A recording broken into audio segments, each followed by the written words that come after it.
The healthcare concerns of Singaporeans aged 65 and above have largely been taken care of by the Pioneer Generation package, say healthcare experts. But what about future generations? While the government's healthcare spending is expected to triple to $12 billion a year by 2020, some experts caution that younger Singaporeans should start planning ahead.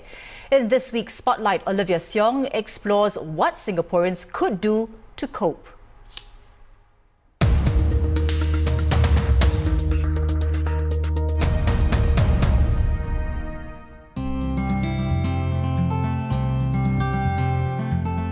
Aging. It may be something common to all, but with healthcare cost being a concern among many seniors in Singapore, the government announced a highly anticipated Pioneer Generation package at this year's budget. Singaporeans aged 65 and above qualify. The Pioneer Generation package is meant to honour seniors who contributed to Singapore's early years of independence. Compared to the younger generation, many of these seniors would not have benefited from the same quantum of CPF contributions or MediSave when working in the 1960s and 1970s. So to help defray healthcare costs, some $8 billion has been set aside, and with accumulated interest, this is expected to meet the full projected cost of the Pioneer Generation package. There are three components to the package. First, outpatient care, which includes an additional 50% of subsidized bills at specialist outpatient clinics. Second, yearly MediSave top-ups with older cohorts getting more. And third, lifelong subsidies for MediShield Life. While the benefits have been called generous, one member of parliament adds it should not be seen as an entitlement by future generations. Indeed, if you look at the budget over the last few years, I think the government is increasing social spending. I think this is also to recognize that there's a proportion of the population that actually needs more assistance from the government, be it the low income, the middle income, as well as, in this case, the Pioneer Generation. But we have to be clear that this is different from financial assistance. There's a finite period to which the Pioneer Generation package will occur. And there's also a finite amount of spending that will be spent on the Pioneer Generation. So what about those who don't meet the age criteria for the Pioneer Generation package, like 60-year-old Mr. Kevin Lim? The father of two was diagnosed with nose cancer in 2012, which also put him out of work. 开始的时候呢，这医疗费是全部在那个 MediSave 由 MediSave 来付了。 因为这个医疗费跟我目前的 MediSave 已经没有钱里面了，我的 account 全部是没有钱，剩下那个好像这是叫做普通的户口，还有钱了。那 MediSave 呢，我一开始这 MediSave 有100多千了，用到完。 Thankfully, his current monthly checkups are being fully covered by MediFund at no out-of-pocket cost. He will also benefit from annual MediSave top-ups for 5 years.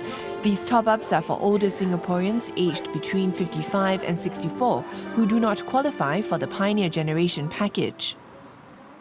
There are about 1 million Singaporeans that fall within the 45 to 64 age bracket, a generation otherwise known as the baby boomers. Now this is compared to about 450,000 Singaporeans that are aged 65 and above that make up the Pioneer Generation. So looking to the future, with baby boomers expected to retire 10 to 20 years from now, the government has said the challenge will be to provide quality healthcare in an affordable way.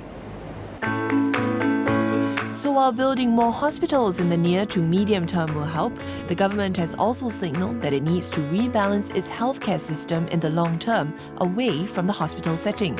So expanding primary and community care will be essential.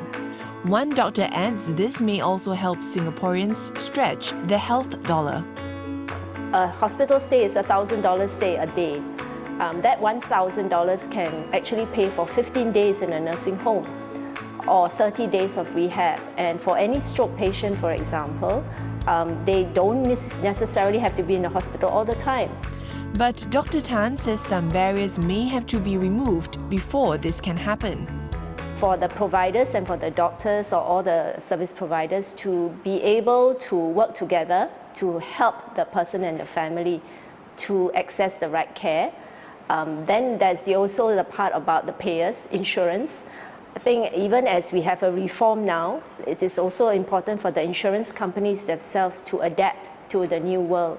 I mean, the reality is doesn't make sense to just fund hospital care if it's the most expensive. And even then, for most of us as doctors, a lot of the care is provided outside the hospital. But if you only fund the hospital care for that episode of illness, then people will only go to the hospital, and that makes it more expensive, and it's actually not spending your health dollar wisely. Getting treatment and care near to where one lives or even in the home setting is another option. Subsidies for intermediate and long-term care have also been stepped up in recent times. Another issue is planning for old age. According to the World Health Organization, Singapore ranks 4th in the world in terms of life expectancy. On average, Singaporeans live till 82, 80 for men and 85 for women.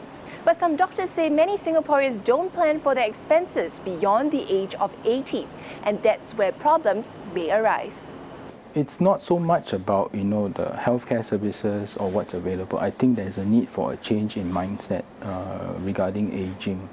I think in order for anybody to age well, they need to plan early. So it's about exercising, living well, staying away from risk activities like smoking and stuff.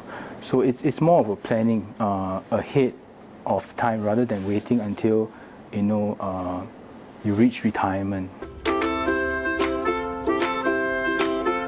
So whether it's finding an appropriate insurance package or making changes to our lifestyle to be that little bit healthier, perhaps that could be the difference to make aging well all the more possible.